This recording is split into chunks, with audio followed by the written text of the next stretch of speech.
ነብያችን ሰለላሁ ዐለይሂ ወሰለም በየቀኑ በ24 ሰዓት ውስጥ 2 ጊዜ የሚል ሰው ጀነት ለመግባት መሞት እንጂ ሌላ ምንም የሚያግደው ነገር የለም ነው ያሉት።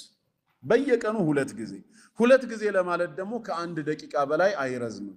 30 ሰከንድ ቢፈጅ ነው። ጠዋት 1 ጊዜ ማታ 1 ጊዜ ክኒን አድርገን ብንወስደው የጀነት ክኒን ሐኪም ያዘዘል ክኒን እንኳን አይቀርም። ረስተህን ብትመጣ ራሱ በራይድ 300 የሚሆን 400 ከፍለ ያለህበት ሱቅ ድረስ ታስመጣዋለህ። ለምን? ጤና ነዋ። ከጤና የሚበልጥ የለም ተብሎ ከጀነትስ የሚበልጥ ምን አለ? እንደ ክኒን ቆጥሮ ሳንቲም የማያወጣበት ጉልበት የማይፈጅበት የተራዘመ ወቅት የማይፈልግበት ስፔሻል የሆነ ቋንቋ ልዩ ጥበብ የማይጠይቅበት ጥፋተኝነትን ማመን ብቻ በ30 ሰከንድ የሚፈጸም የጀነት ታብሌት ይባላል።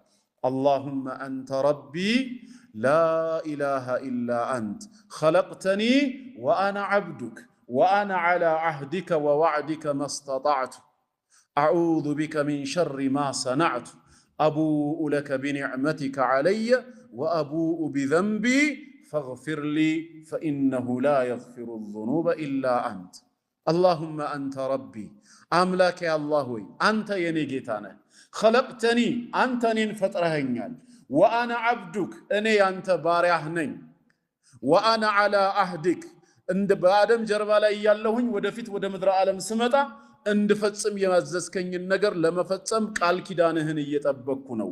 ወዋዕዲክ እንዲሁም ያንተን የተስፋ ቃል ኪዳን ትእዛዝን ፈጽሜ ከሆነ ጀነትን እሰጥሃለሁ ብለ ቃል የገባህልኝንም ተስፋ አደርጋለሁ።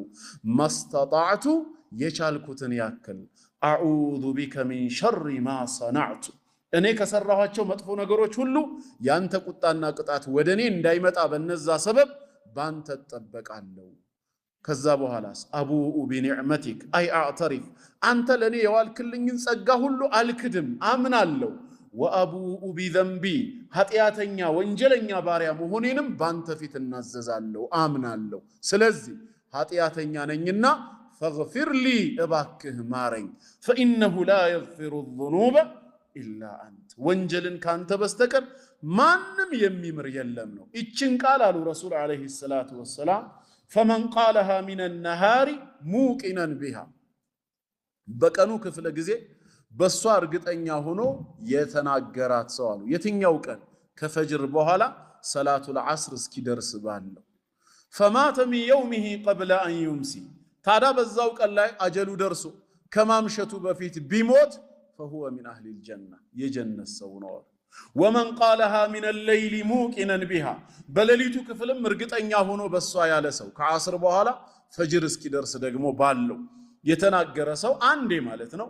فمات من ليلته قبل أن يصبح ከማንጋቱ በፊት ቢሞት በዛው ሌሊት فهو من أهل الجنة የጀነት ሰው ጠዋት አንድ ማታ አንድ